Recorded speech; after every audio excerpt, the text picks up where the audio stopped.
Assalamualaikum warahmatullahi wabarakatuh. Hmm, Hari ini saya akan mempresentasikan materi yang telah saya upload terkait apa itu penelitian. Mohon maaf, saya baru bisa memberikan video terkait penjelasan materi ini sebab bukan saja karena ada kegiatan yang lainnya, namun saya menulis dulu, merangkum dulu, membuat dulu materi-materi yang akan saya berikan kepada Anda sekalian, sehingga setelah saya buat dan tulis materi-materi itu, baru nanti saya akan jelaskan video penjelasannya agar lebih jelas lagi. Nah, alasan kenapa saya tidak menggunakan Zoom, sebab tempat saya itu sinyalnya kurang bagus, sehingga saya takutnya Zoom kita sering terputus. Nantinya saya akan tambahkan juga tuh di video penjelasan tempat saya di mana sih kok bisa sinyalnya putus-putus gitu. Nah, kita lanjut ke materi.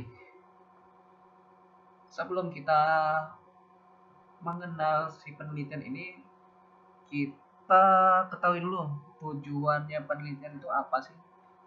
Nah,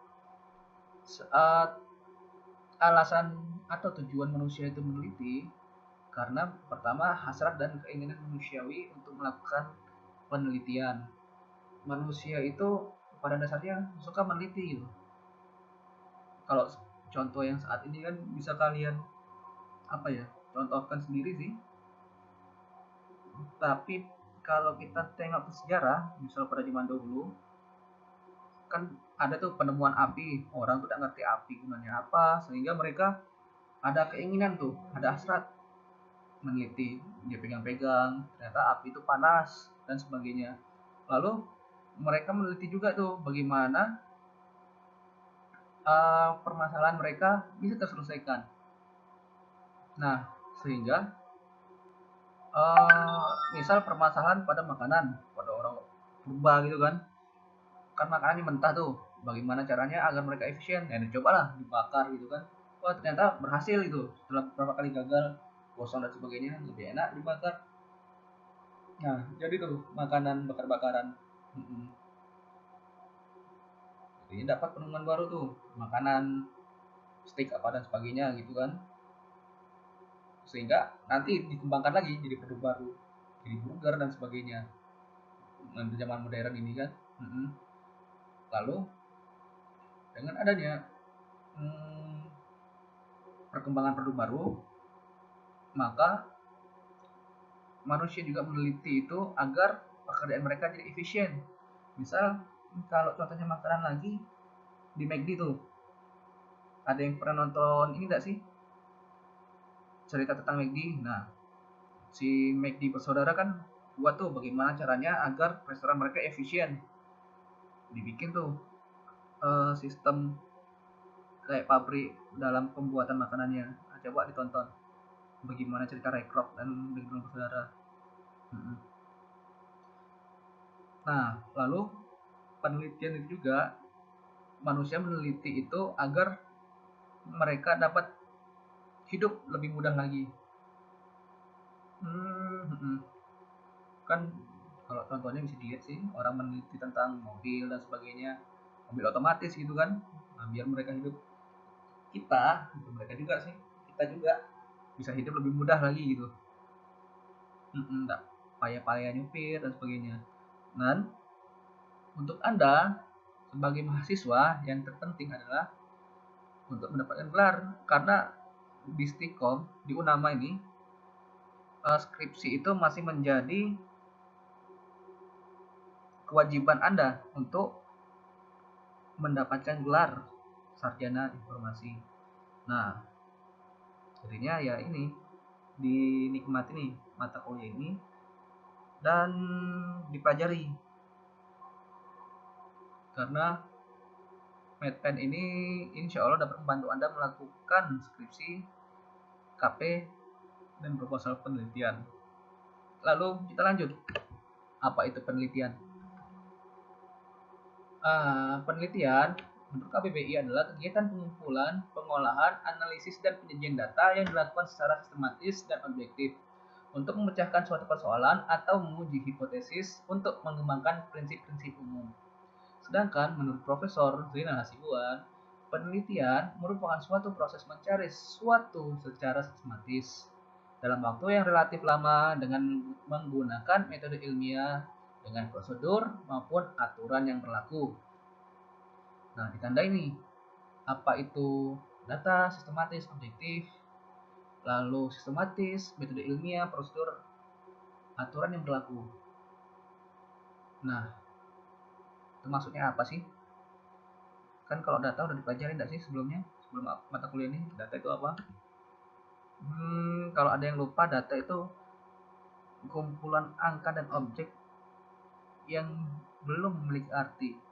Nanti dijadikan satu menjadi, kalau jika ada arti di informasi kalau nggak salah. Nanti kita bisa baca ulang lagi tuh masalah itu. Kita lanjut tuh. Nah, apa itu sistematis? Apa itu metode ilmiah? Sistematis itu maksudnya terdiri dari beberapa tahapan yang saling terkait antara satu dengan yang lainnya, di mana tahapan-tahapan itu pada umumnya terdiri dari identifikasi masalah. Identifikasi masalah itu yaitu penetapan permasalahan secara umum yang berupa ide Anda dan berisikan pernyataan terhadap permasalahan yang akan diamati. Lalu, setelah kita mengidentifikasi masalah, kita menemukan ide-ide kita, maka kita mereview informasi.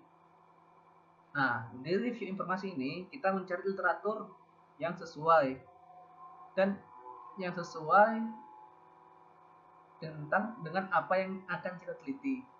Sesuai ataupun bisa juga sejenis kalau tidak ada yang sesuai itu. Misal contohnya penelitian terdahulu atau penelitian yang masih agak nyangkut-nyangkut gitu dengan penelitian kita. Nah, gunanya review informasi atau studi literatur ini apa sih?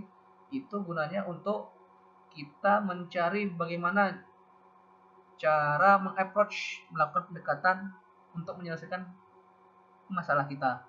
Misal dengan mencari metode yang baiknya seperti apa untuk digunakan menyelesaikan masalah ini, dan bagaimana juga penelitian terdahulu itu melakukan pengumpulan data dan analisa.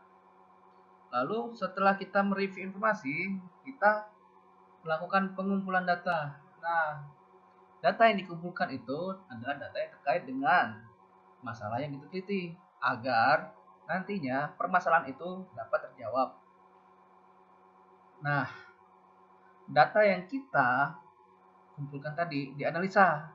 Proses analisa ini yaitu kegiatan menginterpretasikan hasil pengamatan atau penelitian yang didapatkan. Nah, data tadi itu diinterpretasikan, dianalisa, dijawab dicari gitu. Satu apa ya namanya kalau di bahasa Indonesia? Satu itu hasil dari penelitian itu kita dapatkan. Misal apa gimana ya? Bahasa Indonesia apa sih? Saya lupa itu bahasa Indonesia apa. Interpretasikan hasil pengamatan atau penelitian. Pokoknya gitulah. Setelah kita dapat, kita menganalisa data-data tadi dan kita dapatkan, kita tarik kesimpulan. Penarikan kesimpulan ini yang menarik kesimpulan yang didapatkan dari hasil analisa. Apakah ide kita itu bagus tidak dan sebagainya. Nah, kita akan jelaskan di materi selanjutnya lebih jelasnya lagi. Kalau masalah ini nanti bisa ditanyakan lagi sih. Nah, kalau tidak jelas, saya nggak lupa juga soal ini. Lalu kita masuk ke metode ilmiah. Tadi kan disinggung-singgung tuh apa itu metode. Metode itu ialah kerangka kerja untuk melakukan suatu tindakan atau suatu kerangka berpikir untuk menyusun suatu gagasan yang terarah dan terkait dengan maksud dan tujuan. Nah, metode ilmiah atau proses ilmiah itu proses keilmuan untuk memperoleh pengetahuan secara sistematis berdasarkan bukti fisik. Bukti fisik itu adalah bukti yang nyata yang benar-benar ada gitu multifisis. Jadinya kalau nggak ada atau astral itu nggak ilmiah gitu, nggak bisa dipertanggungjawabkan gitu kan. Dalam melakukan penelitian terdapat langkah-langkah sistematis yang harus dilakukan. Nah, yang ditunjukkan tadi. Nah, yang kita lakukan tadi itu berupa penerapan metode ilmiah dalam penelitian yang bertujuan agar keluaran penelitian dapat dipertanggungjawabkan kebenarannya. Ini bisa dibaca sih. Lalu kenapa harus sistematis dan memiliki metode? Hal tersebut yang memberikan penelitian dengan membedakan penelitian ilmiah dan non ilmiah. Pendekatan ilmiah itu manusia itu mencari kebenaran yang dapat dipertanggungjawabkan secara rasional dan empiris. Kebenaran semacam ini dapat diperoleh dengan metode ilmiah. Lalu pendekatan non ilmiah itu memperoleh pengetahuan atau memahami fenomena tertentu. Ada yang dilakukan secara rasional atau non ilmiah.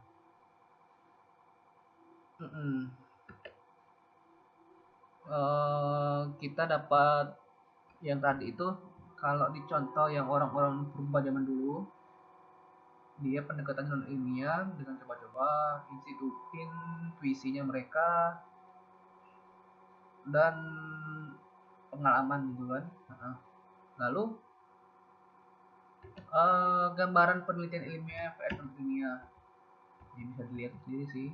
Misal Budi sakit, diperiksa ke dokter, tes laboratorium, lalu dihasilkan bahwa dia perlu melakukan pengobatan karena sakit flu gitu kan. Lalu ada sakit tifus. Lalu kalau pendekatan non ilmiah itu berdasarkan intuisi, misal si Andi kedukun. Nah, penyembuhannya ya pakai batu itu. Nah, jadinya kesimpulannya Andi kasih kejadian. Nah, masa gini sih. Nah, nanti ini ada materi yang saya lupakan, yaitu terkait reasoning, nalar untuk berpikir atau logika penelitian. Mungkin setelah ini saya akan jelaskan itu juga dan materinya akan saya kasihkan. Ini materi yang saya lupakan. Tapi sebelum itu kita lanjut dulu materi ini. Tadi kan tujuan penelitian yang di awal disebutkan, saya ulang lagi nih biar ingat, yaitu tujuan penelitian kita itu menjelaskan mengenai fenomena yang terjadi, lalu memprediksi tentang sesuatu di masa depan, dan menjelaskan penyelesaian dari permasalahan, lalu memberi interpretasi pada hal yang diteliti. Ini tujuan penelitian kita. Lalu bagaimana cara memulai penelitian yang benar?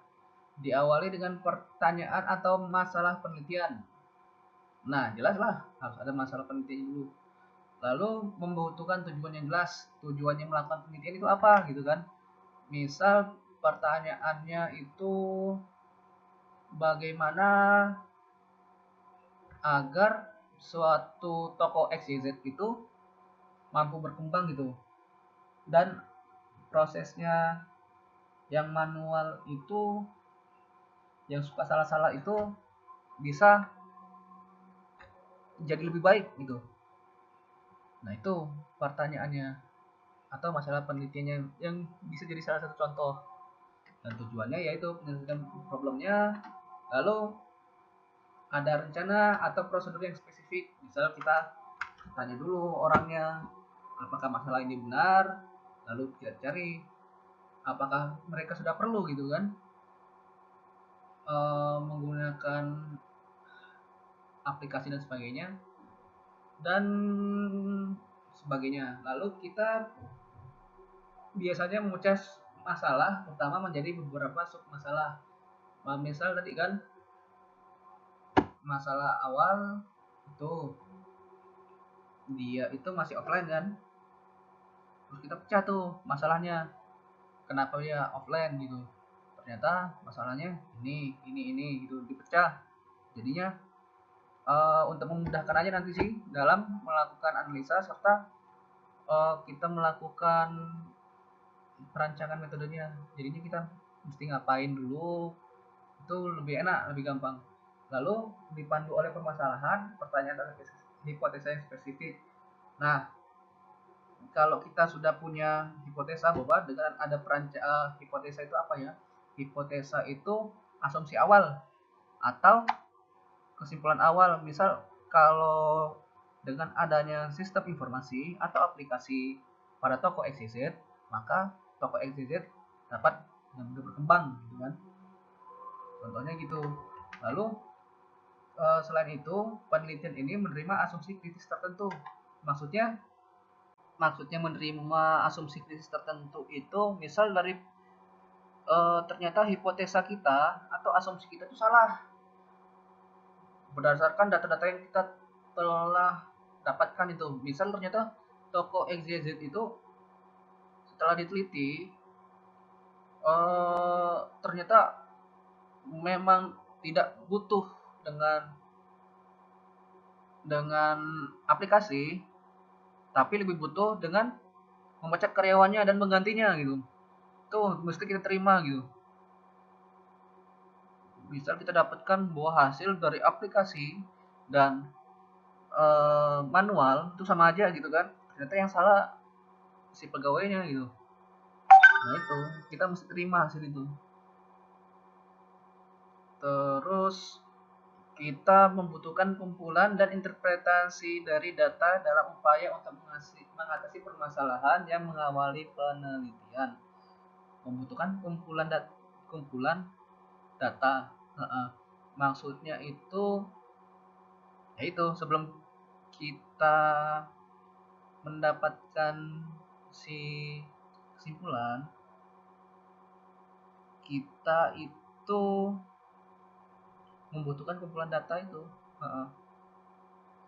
Terus penelitian adalah secara alamiahnya berputar secara siklus atau lebih tepatnya helikal atau spiral. Maksudnya itu penelitian kita itu walaupun udah selesai nantinya bisa jadi penelitian baru lagi. Terus bisa dilihat contohnya kalau di aplikasi itu di SDLC, System Development Life Cycle, itu kayak gitu sih contohnya. Lalu kita lanjut ke lebih detailnya terkait penelitian. Penelitian adalah proses yang hati-hati dan sistematis of itu dari investigasi untuk mencari jawaban dari permasalahan kita yang kita teliti. Lalu penelitian itu include use of facts itu penelitian itu di dalam penelitian itu harus menggunakan fakta, harus menggunakan teori, data yang dianalisa, sampling atau sampel dari data itu, melakukan eksperimen, lalu membaca topik yang ada di perpustakaan. Kalau membaca topik yang ada di perpustakaan maksudnya itu topik kita itu udah ada atau belum sih, udah diteliti atau belum sih, jangan sampai kita udah meneliti topik yang sudah ada.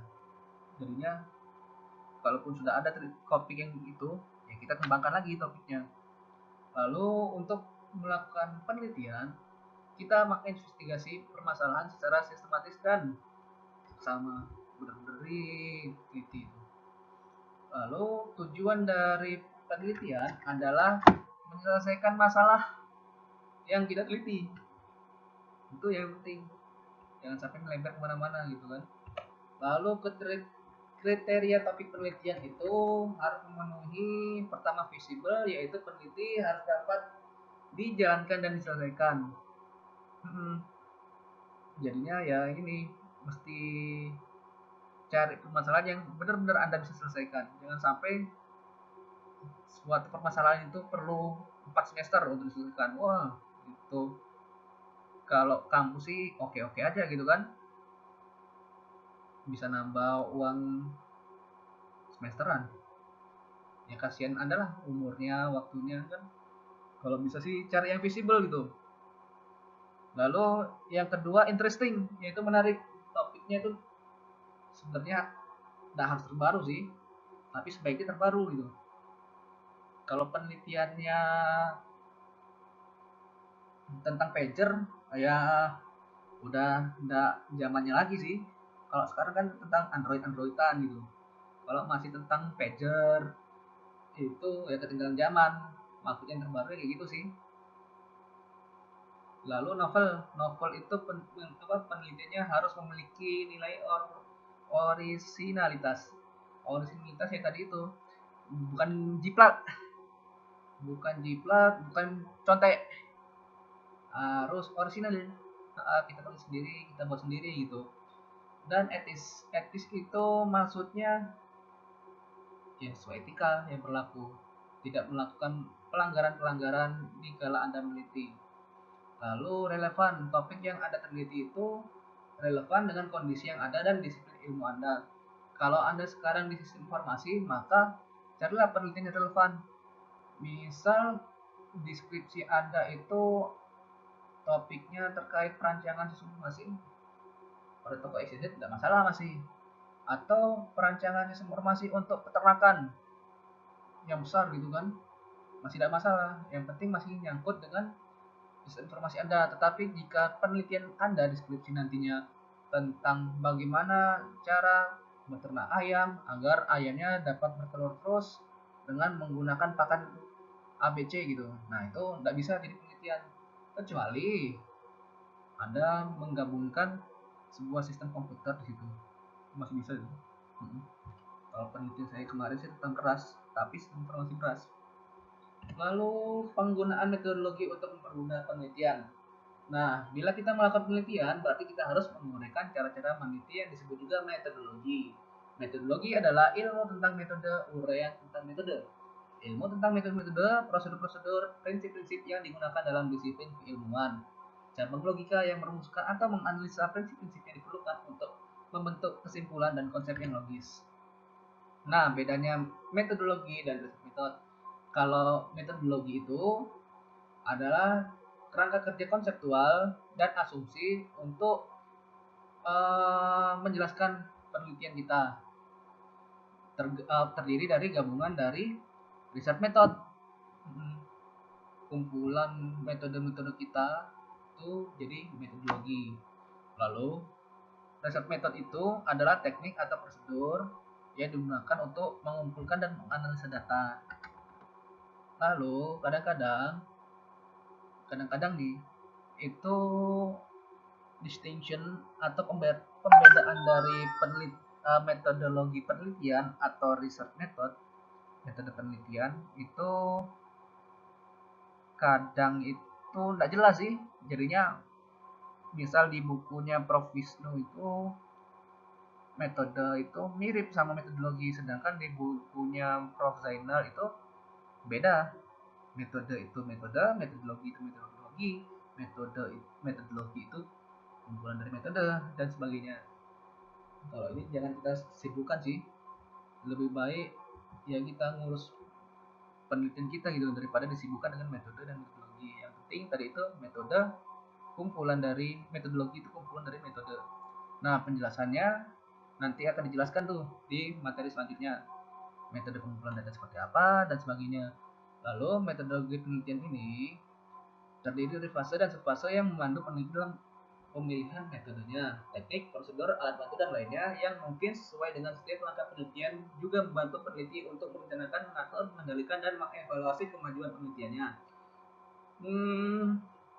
Kalau bingung metodologi penelitian kayak apa, bisa nengok skripsi dari kakak tingkat kalian. Sebuah metodologi penelitian merepresentasikan cara untuk mengembangkan penelitian secara sistematis. Lalu yang alur penelitian itu bisa dilihat di sini. Tadi kan kita lihatnya itu yang secara singkat tuh. Nah, secara singkat nih, input masalah, review informasi, pengumpulan data dan analisa. Jika di breakdown lagi, dipecah lagi, maka nantinya jadi seperti ini. Yang pertama, state general problem. Di bab 1 itu Anda menentukan masalahnya, melakukan research. Dari research itu kita menspesifikasikan masalah kita mendesain metodologinya. Setelah dilakukan desain metodologi, kita tahu tuh metode apa yang kita akan gunakan. Misal metode pengumpulan datanya apakah mau kualitatif atau kuantitatif. Kualitatif kita lakukan wawancara, kuantitatif kita melakukan pembagian kuesioner gitu kan, untuk mengumpulkan datanya. Lalu setelah kita tentukan itu metodenya gimana, kita kumpulkan data, menganalisa data, dan melaporkan hasil. Setelah itu kita refine hipotesisnya, perbaikin hipotesis kita jika salah atau benar. Nah, setelah ini kita lanjut ke logika. Logika penelitian dulu harusnya, belum ke hipotesis. Jadinya kita selesai dulu materi 1, kita lanjut ke materi kedua.